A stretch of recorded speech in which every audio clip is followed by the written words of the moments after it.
Bienvenidos de nuevo a Negocios Televisión, bienvenidos a las noticias del día. Nos fijamos en la actualidad de las últimas horas mirando lo que ocurre en Oriente Medio, la resolución de la ONU que por fin no ha vetado Estados Unidos, pero que ojo porque ha provocado un terremoto con Israel. Enseguida les contamos la medida que ha tomado Netanyahu precisamente por esta decisión de Estados Unidos. Miramos también a China, acusada de atacar a un aliado de Estados Unidos. Miraremos también más a la respuesta por parte de Europa, con Alemania, con Francia, que ha elevado la alerta antiterrorista, y pendientes también, como no puede ser de otra forma, del atentado en Moscú que tuvo lugar el pasado viernes, las acusaciones del Kremlin, las acusaciones de Estados Unidos a Rusia, y miraremos también a 3 nuevos detenidos por el ataque del pasado viernes. Empezamos fijándonos en el Consejo de Seguridad de las Naciones Unidas. Ha adoptado este lunes una resolución instando un alto el fuego entre Israel y Hamás en la Franja de Gaza. 14 de 15 miembros del Consejo votaron a favor de adoptar este documento, mientras que Estados Unidos se abstuvo. La resolución propuesta que pedía un alto el fuego inmediato en la Franja de Gaza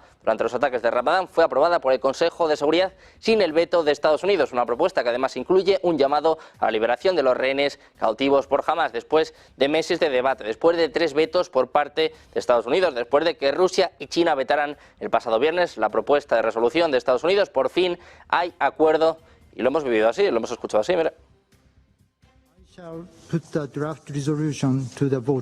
Procedemos entonces con la votación del proyecto de resolución. Delegaciones a favor del proyecto de resolución que figura en el documento S/2024/254, por favor, alcen la mano.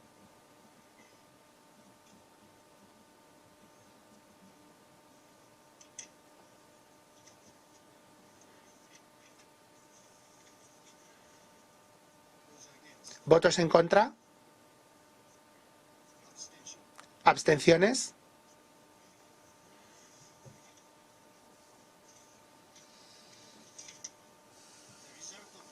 Resultado de la votación. 14 votos a favor, 0 votos en contra, 1 abstención. El proyecto de resolución ha quedado adoptado como resolución 2728 de 2024. Precisamente el portavoz del Consejo de Seguridad Nacional de la Casa Blanca, John Kirby, ha hablado sobre esta cuestión. Ha afirmado que el hecho de que Estados Unidos se haya abstenido en la votación en el Consejo de Seguridad de la ONU sobre la resolución que pide un alto el fuego inmediato en la guerra de Gaza no indica un cambio en su política. Decía Kirby: somos consistentes en nuestro apoyo a un alto el fuego y la liberación de rehenes, debido a que la versión final de la propuesta no incluía la condena a Hamás y no exigía claramente el regreso de los rehenes. No podíamos apoyarla. Como les contábamos, después de 3 vetos, Estados Unidos por fin ha accedido, eso sí, se ha abstenido, y además ha provocado un terremoto con Israel, ha provocado un gran enfado en Netanyahu. Precisamente les hablamos de esto, del primer ministro Benjamin Netanyahu. Ha decidido cancelar el envío de una delegación a Washington encabezada por el ministro de Asuntos Estratégicos Ron Dermer. Todo esto después de que Estados Unidos no vetara la propuesta de alto el fuego aprobada por el Consejo de Seguridad de la ONU este lunes en Nueva York. La propuesta pedía la liberación de los rehenes, pero no condicionaba el alto el fuego a su liberación. Estados Unidos se ha retirado, dicen, de su posición constante en el Consejo de Seguridad, donde hace solo unos días se estableció una conexión entre un alto el fuego y la liberación de los rehenes. Esta retirada perjudica tanto el esfuerzo de guerra como el esfuerzo por liberar a los rehenes, porque da jamás la esperanza de que la presión internacional les permitirá aceptar un alto el fuego sin la liberación de nuestros rehenes. Es lo que muestra un comunicado de la oficina del primer ministro, un Netanyahu enfadado con Estados Unidos, que cancela el viaje de su delegación a Washington tras la abstención de Estados Unidos en la ONU. Seguimos mirando. Israel va a dejar de trabajar con la Agencia de Obras Sociales de la ONU en la Franja de Gaza. Es lo que ha dicho este lunes un portavoz del gobierno, acusando a la agencia de ayuda de perpetuar el conflicto. Dice que la UNRWA es parte del problema y que ahora van a dejar de trabajar con ellos. Decía: estamos eliminando activamente el uso de la UNRWA porque perjudican el conflicto en lugar de intentar aliviarlo. Es lo que apuntaba a los periodistas el portavoz David Menzer. Hablamos ahora de China, de una fuerza china bloqueadora. Es nuevamente acusada de emplear medidas agresivas en un intento de impedir que un convoy filipino reabasteciera una zona controlada por Manila, en una zona muy disputada del mar de China Meridional, Este sábado, Manila dijo que un barco de suministro resultó gravemente dañado y varios miembros del personal resultaron heridos por los cañones de agua de la Guardia Costera de China. Según se informa, el personal chino también instaló una barrera en Second Thomas Shoal. El incidente fue, en muchos sentidos, una repetición de la última misión de rotación de tropas y suministros al atolón en disputa menos de 3 semanas antes. Ese episodio dejó a 4 miembros del personal filipino heridos después de que un cañón de agua chino rompiera el parabrisas de un barco de suministros. China, por su parte, reclama soberanía sobre el Second Thomas Shoal, al igual que la mayor parte del mar de China Meridional, a pesar de que la característica se encuentra dentro de la zona económica exclusiva internacionalmente reconocida como Filipinas y a más de 600 millas de las costas chinas. De China pasamos a mirar a Donald Trump. Un tribunal de apelaciones de Nueva York ha suspendido momentáneamente este lunes la sentencia por fraude civil contra el expresidente, reduciendo significativamente la fianza de apelación requerida de 454 millones a 175. El equipo legal de Trump había argumentado anteriormente que obtener una fianza por la cantidad total de la sentencia era imposible, citando rechazos de más de 30 compañías de garantía debido a la enormidad de esta suma. El desafío legal surge de una demanda iniciada por la fiscal general de Nueva York, Letitia James, que culminó con un fallo contra Trump, sus hijos y ejecutivos de la organización Trump por presentar datos financieros descaradamente falsos, decían, para mejorar los estados financieros de Trump y asegurar un préstamo en términos más favorables. Miramos ahora a Francia, y es que va a aumentar el número de soldados para su unidad de operación Sentinel, que se ocupa del manejo de amenazas terroristas. En lo que apuntaba este lunes el primer ministro Gabriel Attal, dijo que 4.000 miembros adicionales del ejército serían puestos en espera para la división Sentinel, además de los 3.000 militares que ya están desplegados para esta operación, que protege sitios como estaciones de ferrocarril, lugares de culto, escuelas y teatros en todo el país. Francia, como les contábamos, eleva al máximo el nivel de alerta terrorista. De hecho, el gobierno galo ha adoptado la medida después de la matanza de Moscú, según anunciaba el primer ministro Gabriel Attal, después de reunirse con altos cargos de seguridad y defensa junto al presidente Emmanuel Macron. En X subrayó que la decisión, que llega meses antes de que París acoja los Juegos Olímpicos, se ha tomado precisamente a la luz de la reivindicación del Estado Islámico del ataque del pasado viernes en Moscú. Miramos ahora de nuevo al presidente francés. Emmanuel Macron ha dicho este lunes que Rusia fue víctima de un ataque de ISIS y que el grupo detrás de los tiroteos en Moscú también intentó cometer varios actos en Francia recientemente. Decía Macron, este grupo también intentó cometer varias acciones en nuestro propio suelo. Es lo que apuntaba Macron a los periodistas durante una visita a la Guyana francesa. El gobierno francés elevó este domingo su alerta terrorista a su nivel más alto tras los tiroteos en Moscú. Hablamos ahora de Europa. De la Comisión Europea ha rechazado cualquier sugerencia de que Ucrania estuviera vinculada con el ataque terrorista del viernes contra una sala de conciertos en Moscú y ha pedido al Kremlin que no lo utilice como un pretexto para intensificar su guerra contra Kiev o aumentar las represiones internas en Rusia. Decía Peter Stano, naturalmente nos preocupan las indicaciones de los representantes de Rusia que intentan crear un vínculo entre el ataque y Ucrania, algo que rechazamos por completo. Es lo que aportaba el portavoz de política exterior de la Comisión. Decía que no hay alguna prueba de que Ucrania estuviera vinculada de alguna manera con este ataque y por eso piden al gobierno ruso que no utilice este ataque terrorista en Moscú como un pretexto o motivación para aumentar la agresión ilegal contra Ucrania ni como pretexto para el aumento de la represión interna, es lo que decía el propio Peter Stano a los periodistas.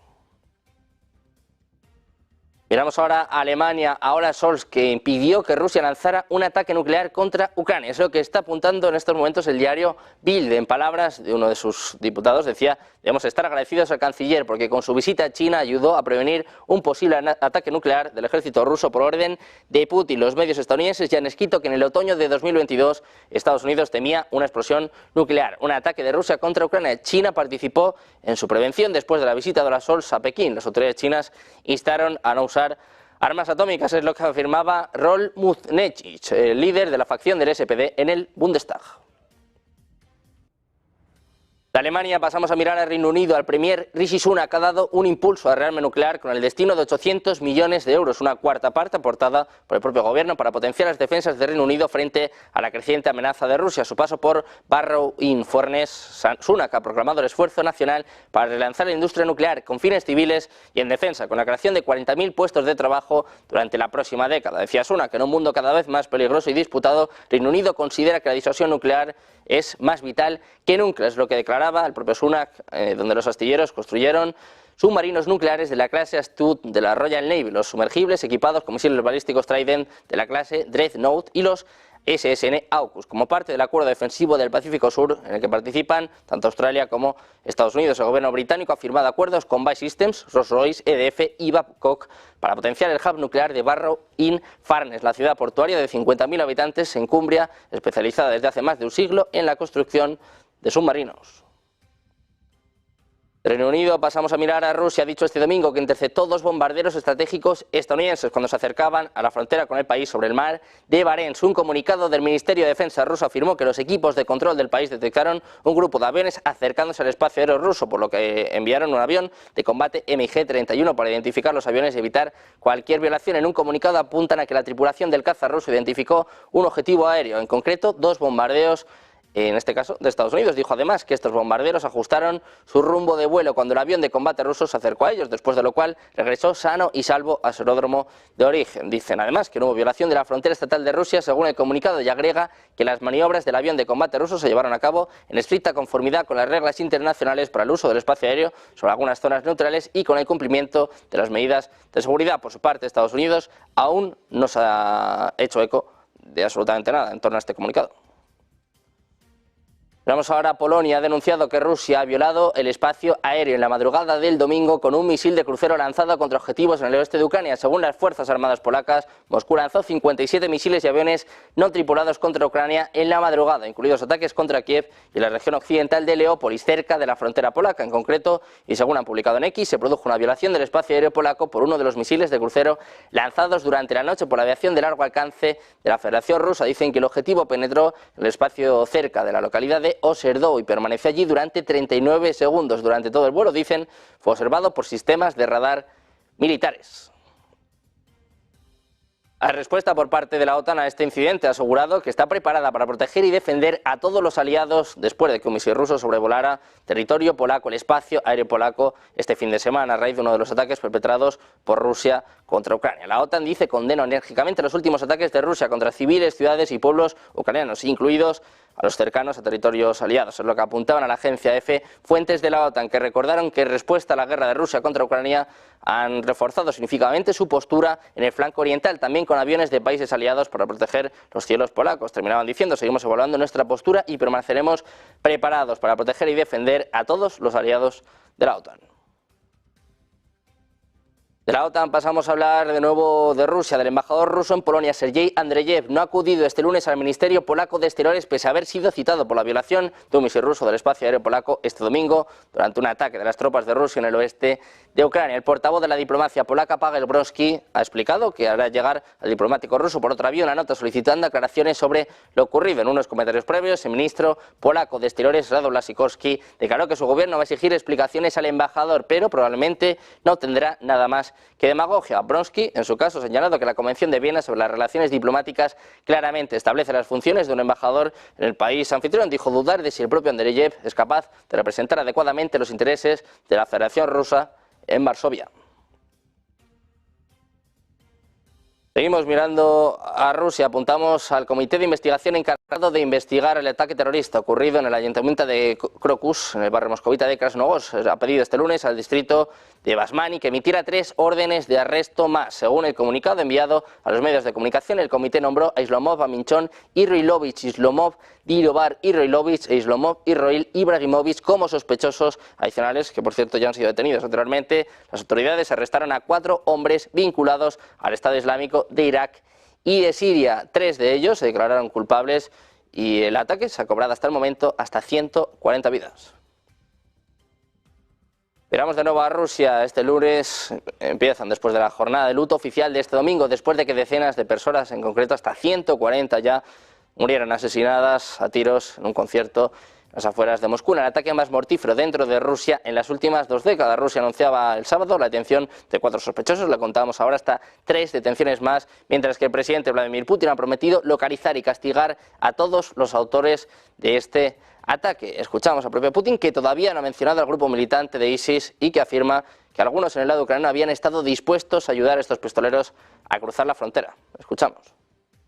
Podemos decir lo siguiente: los 4 implicados, los 4 atacantes que asaltaron a la gente fueron detenidos, trataron de esconderse y se movían hacia Ucrania, y según los datos preliminares en el territorio ucraniano les prepararon las rutas para cruzar la... Por último, miramos a la Casa Blanca. Desestimó este lunes las afirmaciones rusas de que el ataque a tiros que acabó con la vida de 140 personas en la sala de conciertos a las afueras de Moscú estuviera relacionado con Ucrania. Decía Kirby, no hay ningún vínculo con Ucrania, esto es simplemente más propaganda del Kremlin, es lo que apuntaba el portavoz de la Casa Blanca en una sesión informativa. Estados Unidos tacha de propaganda rusa, de propaganda del Kremlin, el hecho de que haya vínculos entre el ataque del pasado viernes y Ucrania. Pendientes de todos los acontecimientos en torno a esta noticia, pendientes de todas las últimas horas en torno al atentado que tuvo lugar en Moscú, pendientes de las últimas horas de la actualidad. Hacemos una pausa y seguimos